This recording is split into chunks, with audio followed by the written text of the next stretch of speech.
Where are my freshmen in the house tonight? Where are my freshmen? Sit up. You're not vegetarian, you're just picky. The fact is, almost nobody has ever done stand-up before in this class. And they get here, and on day one, I tell them 17 days from now, All right, good evening. you will be up on stage performing stand-up comedy in front of an audience of like 1,000 people. It scares the hell out of me.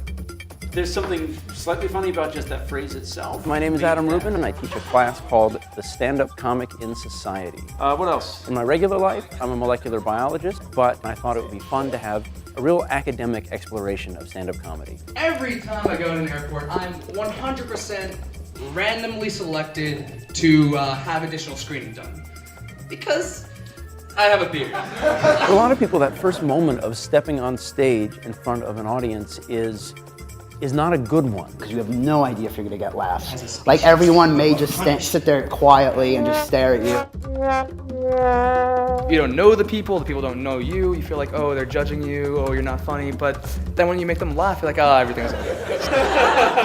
It's really cool to get feedback from like 20 other people. I think that one part you could cut down on is the setup. I feel like I need something to do with my hands. It's like I know what you mean. This is a first for me in college, stand-up comedy. This is a first for me. I know people who are just petrified of the idea of getting up in front of people. So I hope students come away from this class a lot more confident in that. I'm racially ambiguous. Whether they are scientists or performers or anything in between. It's all good. I hope they come away saying, you know what? I have performed stand-up comedy. What else is there to be afraid of? Thank you so much.